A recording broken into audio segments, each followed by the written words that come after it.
ఈ రోజున మనము మందసము పెట్టె గురించి మాట్లాడుకుంటున్నాం. ఈ మందసపు పెట్టెలో చాలా విషయాలు దాగి ఉన్నాయి. ఇది చాలా పెద్ద ప్రసంగము, కానీ నేను కొన్ని మాత్రమే, అంటే ఇప్పుడు కొన్ని, మళ్ళీ వచ్చే వారం కొన్ని, అటు వారం కొన్ని ఈ మందసం గురించి చెప్తాను. ఒకటేసారి చెప్తే చాలా పెద్ద వీడియో అవుతుంది. కాబట్టి మెయిన్ ఇంపార్టెంట్ ఇది ఏంటిది, అసలు మందసం అంటే, మందసపు పెట్టె అంటే ఏంటిది, ఎందుకు పాత నిబంధన కాలంలో దీన్ని పెట్టుకొని ఇశ్రాయేలీలు జయం పొందారు. ఈ మందసం పెట్టె వారితో ఉందంటే వారికి జయం. ఈ మందసం పెట్టె ఎంతో ఆశీర్వాదకరంగా వాళ్ళు వాడుకున్నారు. ఎక్కడన్నా యుద్ధానికి వెళ్ళాలంటే యుద్ధంలో మందసం పెట్టెను మరో దగ్గర పెట్టుకున్నారంటే వారి కుటుంబంలో లేకుంటే వారి యొక్క సైన్యంలో జయం ఇచ్చింది. కాబట్టి మందసం పెట్టెకు ఇంత గొప్ప వాల్యూ ఎందుకు అనే విషయాన్ని మనం కొద్దిసేపు ధ్యానిద్దాం. ఇది మీకు చూపిస్తూ నేను చెప్తా. ఇవన్నీ వివరించాలంటే ఇంకా పెద్దగా అవుతుంది. ఇవన్నీ వీటికి వివరణ ఉంది, ఇదంతా వివరించడం లేదు. ఈ మందసపు పెట్టె అంటే ఏంది, దీంట్లో ఏముంటాయి, దీనివల్ల నా ప్రయోజనం ఏంటిది అనే విషయాన్ని మనం చూద్దాం. 2వ సమూయేలు గ్రంథం 6వ అధ్యాయం 11వ వచనం నుంచి చూద్దాం. యెహోవా మందసము 3 నెలలు హిత్తీయుడగు ఓబేదెదోము ఇంటిలో ఉండగా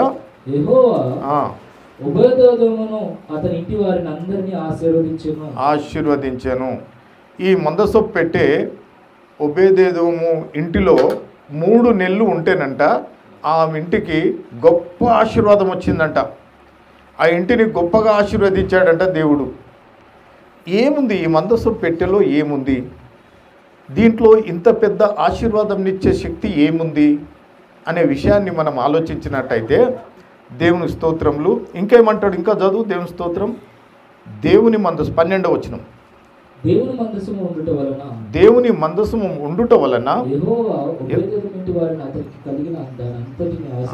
యెహోవా మరి ఓబేదెదోము ఇంటి వారిని అతనికి కలిగిన దానినంతటిని ఆశీర్వదించుచున్నాడని దన్న సంగతి దావీదునకు వినబడదంట. ఓబేదెదోము ఇంట్లో ఈ మందసపు పెట్టె ఉంటే ఇంటిని దేవుడు ఆశీర్వదిస్తున్నాడు. ఏంటిది సంగతి? అసలు దావీదు ముందుగా భయపడ్డాడు. ఈ పెట్టెను తన పురమునకు తీసుకుపోవడానికి ముందుగా భయపడ్డాడు. భయపడి ఓబేదెదోము ఇంట్లో పెట్టాడు. దావీదు రాజు అయితే ఆ ఇంట్లో పెట్టడం వలన ఆ ఇల్లు ఆశీర్వదింపబడుతూ ఉందట. ఈ మందసపు పెట్టెను మన హృదయంలో పెట్టుకుంటే మనం ఆశీర్వదింపబడతాం. మన గృహంలో ఉంటే మనం ఆశీర్వదింపబడతాం. మన సైన్యంలో ఉంటే విజయం వస్తుంది. మనం ఎక్కడికి వెళితే అక్కడ విజయం ఉంటుంది. ఈ మందసపు పెట్టెలో అంత పెద్ద శక్తి ఉందంట. ఏంటిది ఇది అనే విషయాన్ని మనము ఇంకా ముందు చూద్దాం. దేవునికి స్తోత్రం. దావీదు విన్నాడట. విని ఆ మందసపు పెట్టెను దావీదు పురమునకు తీసుకొని వెళ్ళుటకు నిశ్చయించుకున్నాడు. అంతకుముందు ఆయన ఈ పెట్టెను తన దావీదు పురమునకు తీసుకుపోవడానికే భయపడ్డాడు. ఆయన యొక్క ఓబేదెదోము ఇల్లును ఆశీర్వదింపబడుట చూసి ఇక ఆయన నేను ఆ పెట్టెను దావీదు పురమునకు తీసుకెళ్తానన్న ఒక ఆలోచన కలిగి ఉన్నాడు. ఇది ఒకటి బాగా ఆలోచించాలి. ఇది విజయంనిచ్చేదే కాదు, అపజయంనిచ్చేది కూడా. ఇది విజయంనిస్తుంది, అపజయంనిస్తుంది కూడా. అంటే మీరు ఆలోచించండి, సర్పము, పాము ఉంది కదా, సర్పము, నాగుపాము విషము మనిషిని చంపుతుంది కూడా, మనిషిని బ్రతికిస్తుంది కూడా. ఇది మీరు ఆలోచించండి. కొన్ని మెడిసిన్లో నాగుపాము యొక్క విషము కొన్ని మెడిసిన్లలో కలుస్తుంది, మందులలో కలుస్తుంది.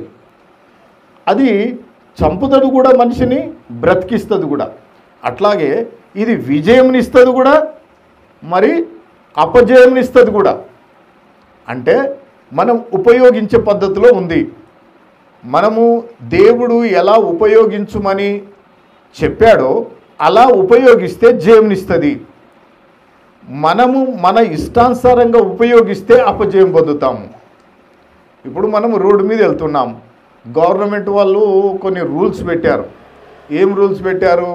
మనం వెళ్తున్నప్పుడు ఎప్పుడు లెఫ్ట్ సైడ్ నుంచే వెళ్ళాలి. నా ఇష్టం, నేను రోడ్ ట్యాక్స్ కడుతున్నా, అన్నీ కడుతున్నా, నా ఇష్టం వచ్చినట్లు నేను నడిపించుకొని వెళ్తా బండిని అంటే యాక్సిడెంట్ అయితే గవర్నమెంట్ వాళ్ళు పట్టించుకోరు. ఒక రూల్ ఉంది, ఆ రూల్ ప్రకారం వెళ్ళాలి. ఇవి పెట్టేగిన, ఈ మందసం పెట్టేగిన ఎలా ఉండాలి, ఏ విధంగా ఉండాలి, ఎక్కడ పెట్టాలి, ఎట్లా ఉండాలి అనే విషయాన్ని కొన్ని రూల్స్ అండ్ రెగ్యులేషన్స్ బైబిల్ గ్రంథంలో ఉన్నాయి. దాని ప్రకారంగా దాన్ని పెడితే ఆశీర్వాదం ఇస్తుంది. ఆ విధంగా కాకుండా బైబిల్ ఒకటి చెప్తే మనం ఒకటి చేస్తే మరి అవి అపజయమునిగిన ఇస్తుంది. ఇది మనం బాగా గమనించాలి. చూడండి, దేవుని స్తోత్రం. ఈ పెట్టెలో ఏముంది అనేది కావాలి మీకు. ఈ మందసపు పెట్టెలో ఏముందంటే ఈ లోపట 10 ఆజ్ఞలు గల పలక ఉంటుందంట. 10 ఆజ్ఞలు గల పలక అంటే 10 కమాండ్మెంట్స్, అర్థమైంది కదా. 10 ఆజ్ఞలు గల పలక ఉంటుంది. ఇంకొకటి ఏముంటుందంటే దేవుని స్తోత్రంలో అహరోను చిగురించు కర్ర. ఇంకొకటి ఏమదంటే మన్నా. ఈ 3 ఇందులో ఉంటాయి. ఇవే విజయంనిచ్చేటి. కేవలం ఈ పెట్టే కాదు విజయంనిచ్చేది, ఈ లోపట ఉన్న వస్తువులు విజయంనిస్తాయి, అపజయాన్నిస్తాయి, మనిషికి మంచిగా చేస్తాయి, మనిషిని చంపేస్తాయి కూడా. మనిషిని విజయ తీరాలకి నడిపిస్తుంది కూడా. కాబట్టి మనం ఎప్పటివరకు చెప్పాను కదా, పాము విషయము చంపేస్తుంది, పాము విషయము బ్రతికిస్తుంది కూడా. కాబట్టి ఈ పెట్టెను ఎటు పడితే అటు ఇష్టం వచ్చినట్టుగా వాడడానికి అవకాశం లేదు. దేవుని గ్రంథంలో బైబిల్లో కొన్ని కండిషన్లు ఉన్నాయి, ఆ కండిషన్ల ప్రకారమే వాడాలి. అయితే ఇందులో ఏమేముంది అనే విషయాన్ని ఇప్పుడు మీకు ఒక్కొక్కటి క్షుణ్ణంగా మీకు వివరిస్తాను. దేవుని స్తోత్రం. 10 ఆజ్ఞలు గల పలక ఉంటుంది అని చెప్పాం. 10 ఆజ్ఞలు గల పలక ఉంటుంది. ఇది ఏమదంటే ఇది దేవుని వాక్యమును సూచిస్తుంది. దేవుని వాక్యము మనిషిని చంపుతుంది, మనిషిని బ్రతికిస్తుంది కూడా. నీ వాక్యమే నన్ను బ్రతికించును అని ఉంది. బ్రతికిస్తుంది. వాక్యాన్ని ఇష్టం వచ్చినట్టుగా వాడితే అది చంపుతుంది కూడా. కాబట్టి వాక్యానుసారంగా దేవుని చిత్తానుసారంగానే వాక్యమును కొంతమంది కలిపి చెరిపి ఉపయోగిస్తున్నారు. తన్ను తాను తగ్గించుకొనేను అంటే తంతా తగ్గించుకో అనే పరిస్థితిలో బైబిల్ చదివే వాళ్ళు, బైబిల్ని అర్థం చేసుకునే వాళ్ళు ఉన్నారు. బైబిల్ను ఉల్టా అర్థం చేసుకునే వాళ్ళు చాలామంది ఉన్నారు. అలా కాకుండా మనము దేవుని ఆజ్ఞలు కట్టడాలను ఉన్నట్లుగా అర్థం చేసుకొని ముందుకు సాగాలి. అంటే 10 ఆజ్ఞలు గల పలక అంటే ఏంటిదంటే ఈ 10 ఆజ్ఞలు గల పలక ఇందులో ఉంది కదా, ఇది వాక్యమునకు సాదృశ్యము. చూడండి, ద్వితీయోపదేశ కాండం 28వ అధ్యాయం 1వ వచనం నుంచి మనం చూసినట్టయితే నీవు నీ దేవుడైన యెహోవా మాట శ్రద్ధగా విని నేడు నేను నీకు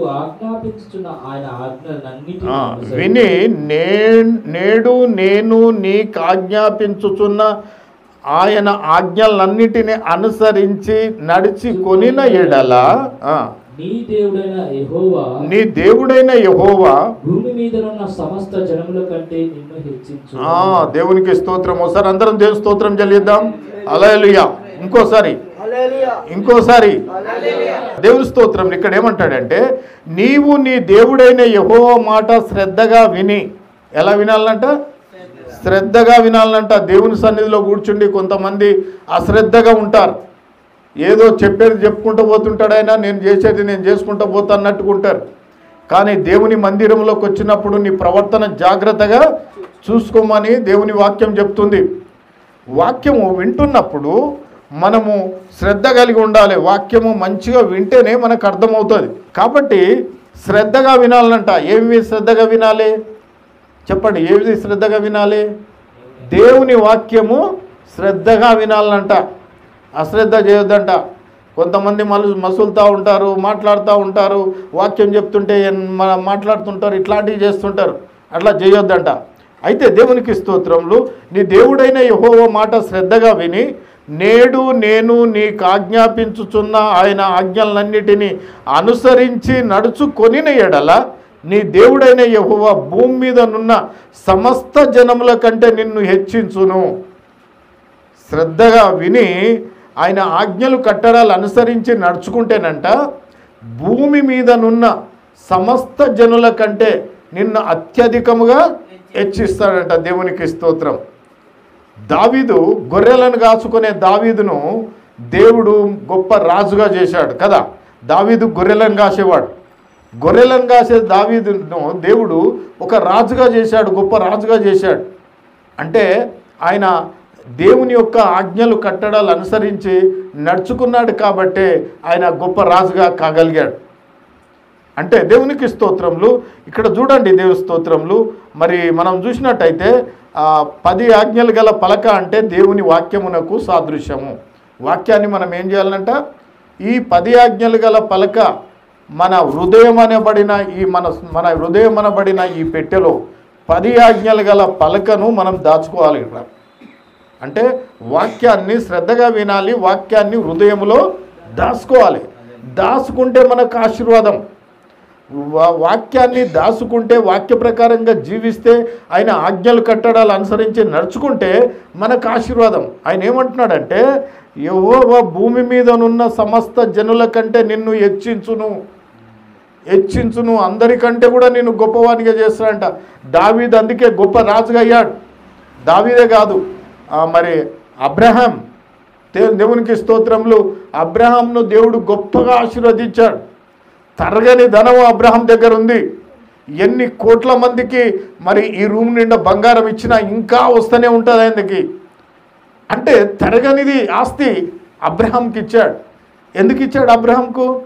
అబ్రహాంతో దేవుడు మాట్లాడాడు. అబ్రహామా, నేను నీకు చూపించు దేశమునకు నువ్వు వెళ్ళు అంటే అబ్రహాము ఇంకా వెనక ముందు ఏం చూడకుండా ఆయన చూపించే దేశానికి బయలుదేరి వెళ్ళినట్టుగా చూస్తున్నాం. బయలుదేరి వెళ్ళిన కొద్దీ అతన్ని ఆశీర్వదిస్తూ పోయాడు. కాబట్టి మనము ఆయన వాక్యానికి ప్రాధాన్యత ఇవ్వాలి, ఆయన ఆజ్ఞలు కట్టడాలకు ప్రాధాన్యత ఇవ్వాలి అంటాడు. ఇందులో ఉంది ఏమిటంటే 10 ఆజ్ఞలు గల పలక. ఇది దేవుని వాక్యమునకు సాదృశ్యము. ఈ దినములలో చాలామంది దేవుని వాక్యానికి ప్రాధాన్యత ఇవ్వరు. ఎప్పుడు చాలామంది వచ్చేది ఎట్లా ఉంటుందయ్యా అంటే మరి దేవుని సన్నిధికి రావడం కానీ లేట్ ఉంటుంది. మనము దేవుని సన్నిధి అంటే అన్నింటికంటే ముందుగా ఉండాలి, అన్నిటికంటే ముందుగా ఉండాలి. మనం చెప్పుకునే టైంకు 1/2 గంట ముందుగానే ఉండాలి. ఎందుకంటే దేవునికి అంత ప్రాధాన్యత ఇవ్వాలి. మనం ఇస్తేనే మరి దేవుడు అంటాడు సమస్త జనముల కంటే నిన్ను హెచ్చింతును. ఇది 10 ఆజ్ఞలు గల పలక. ఇంకోటి ఏంటి? అహరోను చిగురించు కర్ర అన్నం. రెండవది ఏంటిది చెప్పండి? అహరోను చిగురించు కర్ర. ఈ కర్ర ఏంటంటే యేసుక్రీస్తు యొక్క సర్వాధికారంను చూపిస్తుంది. ఈ కర్ర దేన్ని చూపిస్తుంది? యేసుక్రీస్తు యొక్క సర్వాధికారంను చూపిస్తుంది. యేసుక్రీస్తునకు సర్వాధికారం ఉందంట. ఈ కర్ర యేసుక్రీస్తు యొక్క సర్వాధికారాన్ని చూడండి. మత్తయి సువార్త 28వ అధ్యాయము 18వ వచనం నుంచి చూసినట్టయితే, అయితే యేసు వారి యొద్దకు వచ్చి పరలోకమందును భూమి మీదను నాకు సర్వాధికారం ఇయ్యబడి ఉన్నది. యేసు ప్రభు అంటున్నాడు, నాకు సర్వాధికారం ఇయ్యబడి ఉంది. ఎక్కడెక్కడ? పరలోకమందు, స్వర్గములో, భూమి మీద మరి ఆయనకు సర్వాధికారం ఇవ్వబడి ఉందంట. ఇంకొక వాక్యంలో అంటాడు, భూమి కింద పాతాళంలోగిన ఆయనకు అధికారం ఉంది. మనిషిని ఎక్కడ పంపించాలో యేసుకు సర్వాధికారం ఉంది. పరలోక రాజ్యాన్ని అంటే స్వర్గానికి తీసుకెళ్లాలా లేకుంటే నరకంలో పెట్టాలా, ఎప్పుడు మనిషిని ఈ లోకం నుండి తీసేయాలా, ఇవన్నిటికీ యేసులో సర్వాధికారం ఉంది. యేసుకు చిగురించు అహరోను కర్ర అంటే కర్ర అధికారమునకు సాదృశ్యము. యెహోవా నా కాపరి, నాకు దుడ్డు కర్ర అని అంటాడు దేవుని స్తోత్రం. దుడ్డు కర్ర నా దండమును ఆదరించును అంటాడు. కర్ర అధికారమునకు సాదృశ్యము. మనం కర్ర పట్టుకున్నామంటే అధికారం కలిగిన వారమని అర్థము. యేసుక్రీస్తుకి ఏం అధికారం ఉంది? మరి ఆయన పరలోకమును భూమి మీదను నాకు సర్వాధికారం ఉంది. పరలోకానికి వెళ్ళాలంటే పంపించేవాడిని నేనే, స్వర్గానికి వెళ్ళాలంటే పంపించేవాడిని నేనే, నరకానికి వెళ్ళే వాళ్ళను కూడా పంపించేవాడిని నేనే. ఆయన ఆజ్ఞలు కట్టడాలు అనుసరించి ఆయన చిత్తాన్ని చేస్తూ జీవిస్తే వాళ్ళు స్వర్గానికి వెళ్తారు. ఆ సృష్టికర్తను మర్చి సృష్టిని పూజించుకుంటూ పోతే, చెట్టు పుట్ట గుట్ట రాయి ఇవన్నిటిని పూజించుకుంటూ పోతే నరకానికి వెళ్తారని ఉంది. అందుకే మరి సృష్టికర్త ఎవరు అనేది మనం గుర్తెరగాలి. ఆయనకు సర్వాధికారం ఉంది. అలాగే రోమీలకు రాసిన పత్రిక 9వ అధ్యాయం 5వ వచనం చూద్దాం. రోమీలకు రాసిన పత్రిక 9వ అధ్యాయం 5వ వచనం. పితరులు వీరివారు శరీరమును బట్టి క్రీస్తు వీరిలో పుట్టెను. ఈయన సర్వాధికారుడైన దేవుడయ్యుండి నిరంతరము స్తోత్రార్హుడై ఉన్నాడు. చూడండి, దేవుని స్తోత్రం. ఈ యేసుక్రీస్తు ఏదో మానవుడిగా లోకానికి వచ్చిండు, ఈయన మానవుడే అనుకునే వాళ్ళు చాలా మంది ఉన్నారు. ఆయన మానవుడు దేవుడు కూడా. ఆయన దేవుని స్తోత్రం. భూలోకానికి వచ్చిండు మానవుడిగా, పరలోకంలో ఉన్నాడు దేవుడిగా. దేవునికి స్తోత్రం. ఆయన గురించి ఏమంటాడంటే, ఈయన సర్వాధికారి అయిన దేవుడై ఉండి నిరంతరము స్తోత్రారుడై ఉన్నాడు. ఏమంటాడు ఈయన? సర్వాధికారి అయిన దేవుడై ఉండి ఏమై ఉన్నాడంట?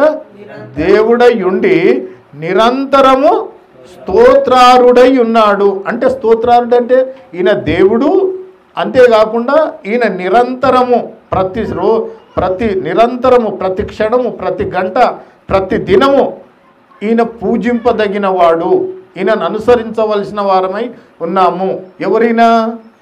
యేసయ్య. వెరీ గుడ్, దేవుని స్తోత్రం. అట్లా చెప్పాలా? యేసయ్య మరి సర్వాధికారి అయిన దేవుడై ఉన్నాడు, అంతేగాక నిరంతరము స్తోత్రారుడై ఉన్నాడు.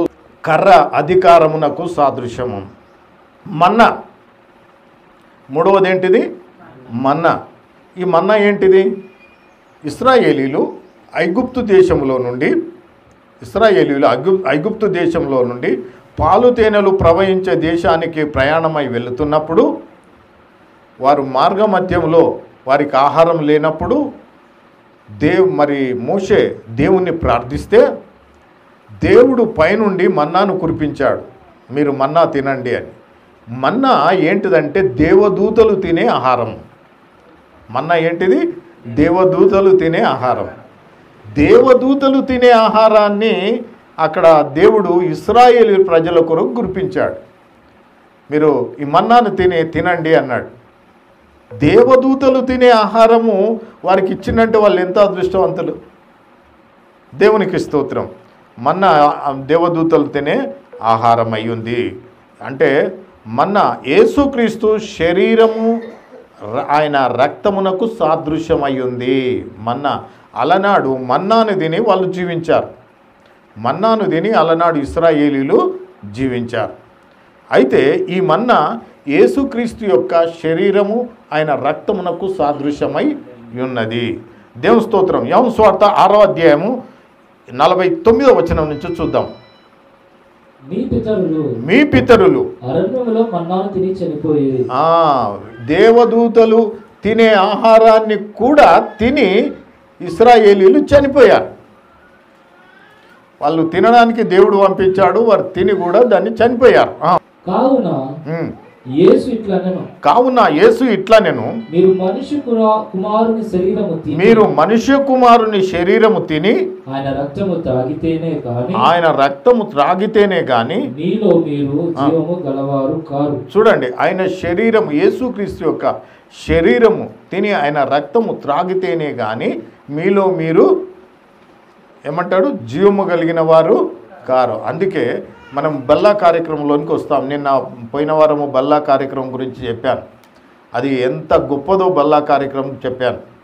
ఈ బల్లా కార్యక్రమంలో పాలు పొందాలంట మనం.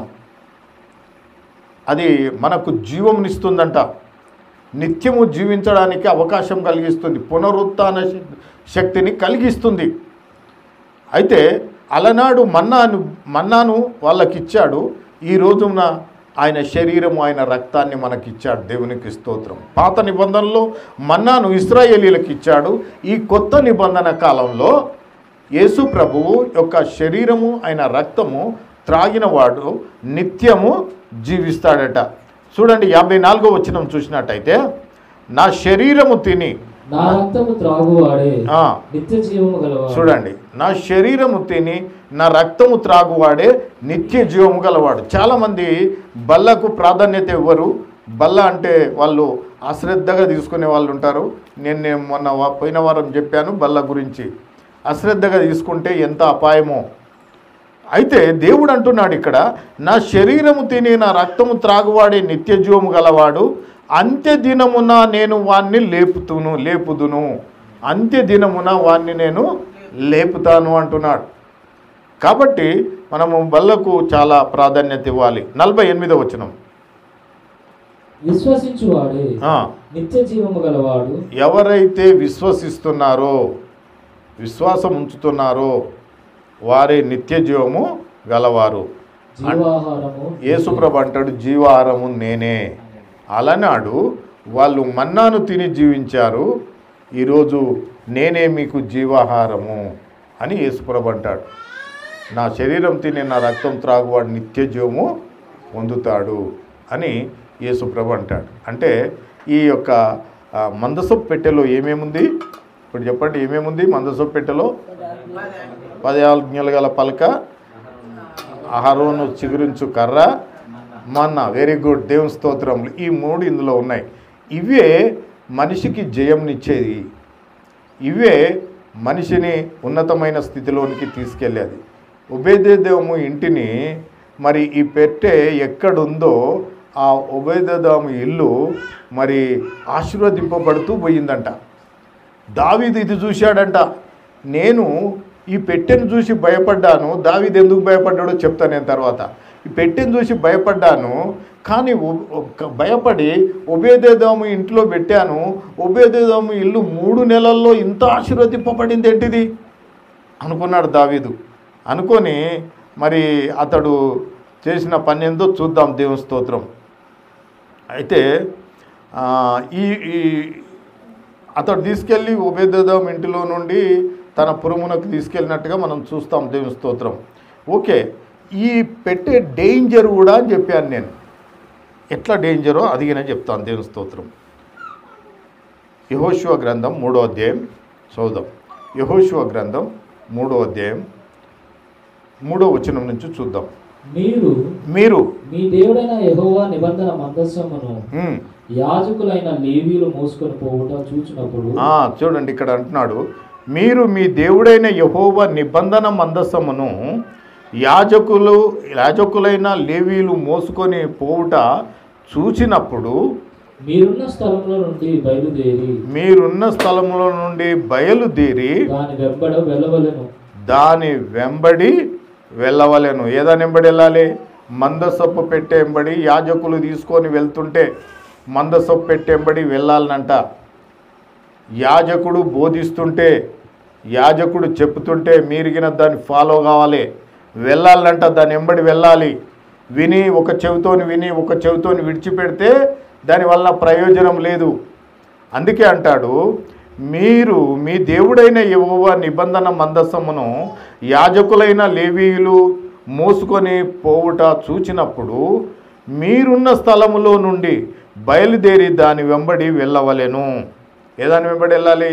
మందసం పెట్టే ముందు యాజకులు తీసుకొని మోస్తూ వెళ్తుంటారు, దాని వెంబడి మనంగిన వెళ్ళాలనంట.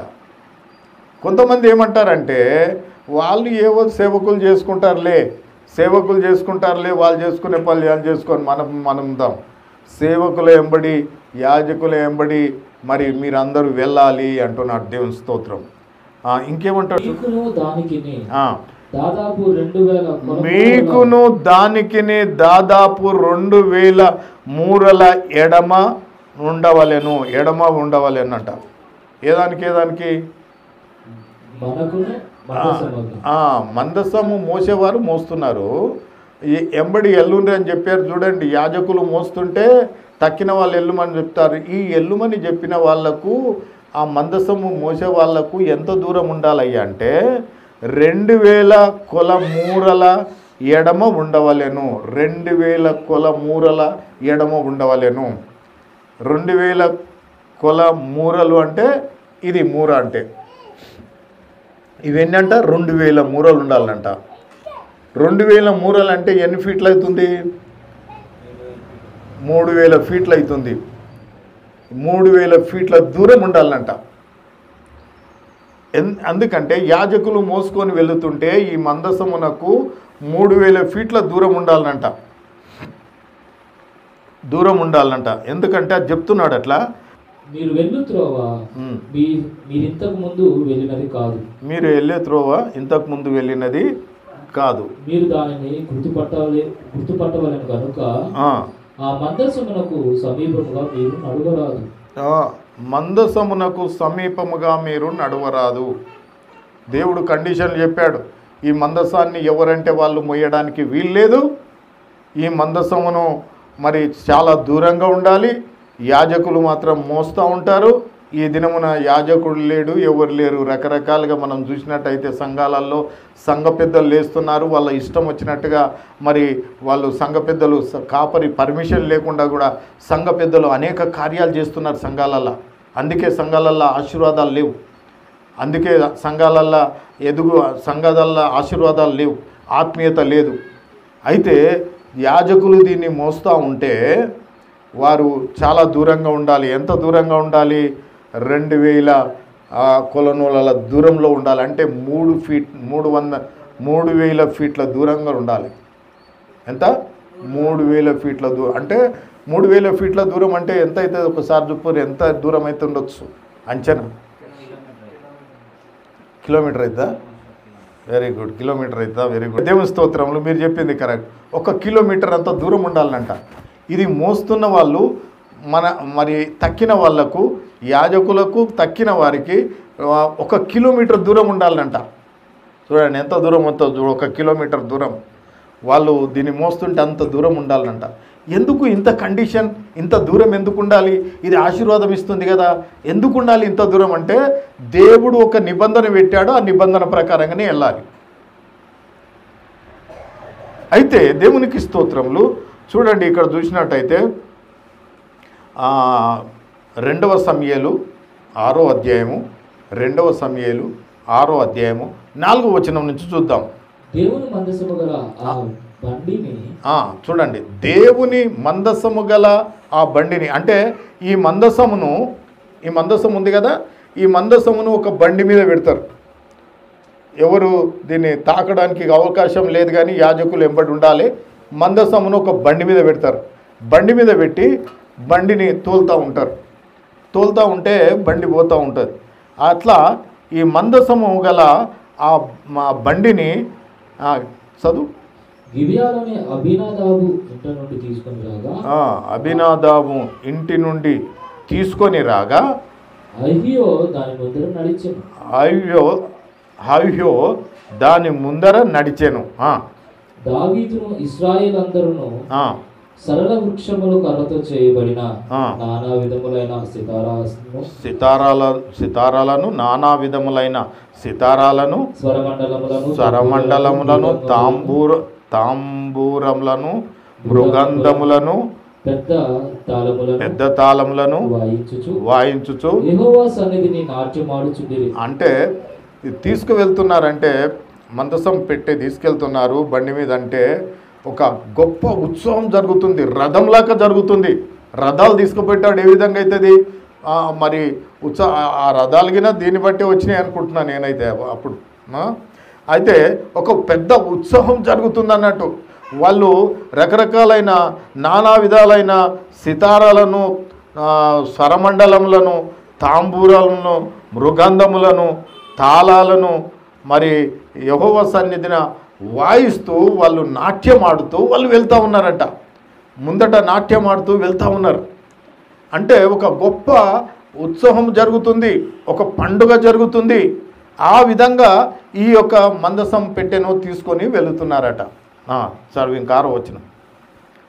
వారు నాకోను కళ్ళమ్మ దగ్గరకు వచ్చినప్పుడు నాకోను కళ్ళము దగ్గరికి వచ్చినప్పుడు ఎడ్లకు కాలు జారినందున ఎడ్లకు కాలు జారిందంట.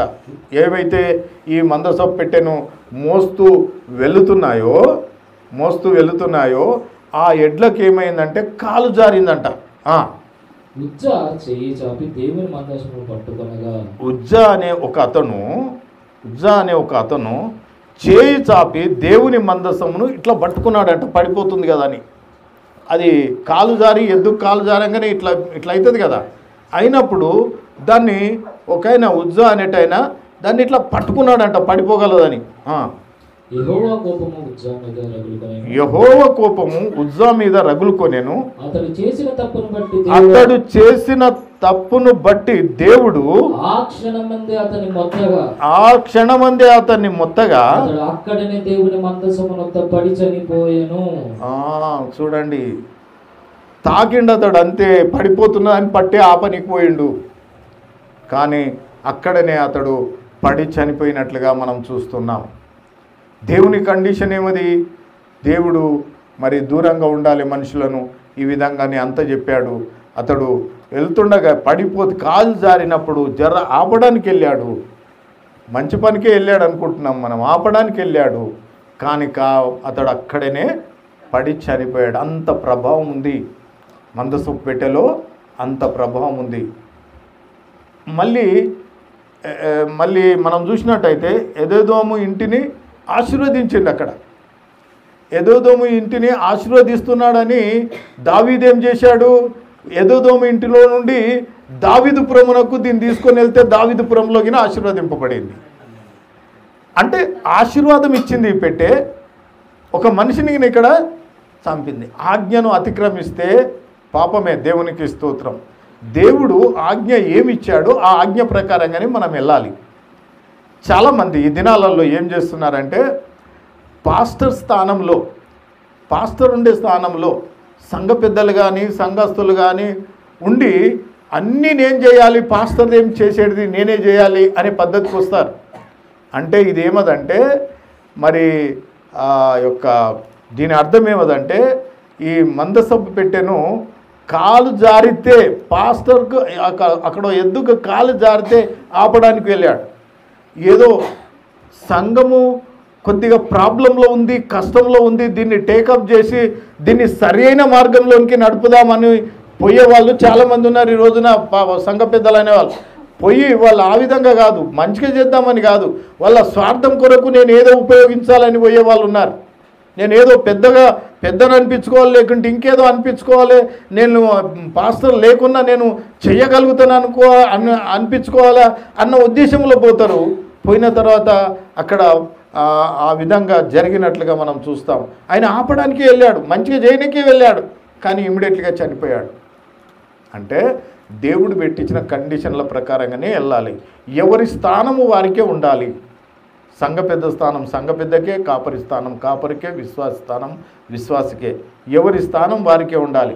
ఒక స్థానంని విడిచి ఇంకో స్థానం చేయడానికి వెళితే దేవుడు ఆజ్ఞలు కట్టడాలు. అపోస్తులు మనకు సంఘాలకు దేవుడు ఏమి ఇచ్చాడు? 5 పరిచర్యలను ఇచ్చాడు. ఏంటి 5 పరిచర్యలు మీకు చెప్పాను, చెప్పండి. అపోస్తులు, ప్రవర్తలు, సువార్తకులు, ఉపదేశకులు, కాపరులు. 5 పరిచర్యలు దేవుడు ఇచ్చాడు. సంఘములో 5 పరిచర్యలు ఉండాలి. ఈ దినాల్లో ఏమంటారంటే కొన్ని సంఘాలు, చాలా సంఘాలు ఏమంటాయంటే మాకు అపోస్తులు వద్దు, ప్రవక్తలు వద్దు, సువార్థికులు, మేము ఒక్కడు ఉంటే చాలు, పాస్టర్ ఒక్కడు ఉంటే చాలు, హోల్ అండ్ సెల్ చూసుకుంటాడు. ఇది కరెక్ట్ కాదు, అపోస్తుల బోధ కాదు ఇది. అపోస్తుల బోధ ఏమదయ్యా అంటే 5 పరిచర్యలు ఉండాలి సంఘంలో. సువార్థికులు ఉండాలి, అందరూ సువార్థికులే. ఇక్కడ మీరు ఉన్న వాళ్ళంతా సువార్థికులే. సువార్త చేయాలి. మీరు సువార్త చేయడం లేదు.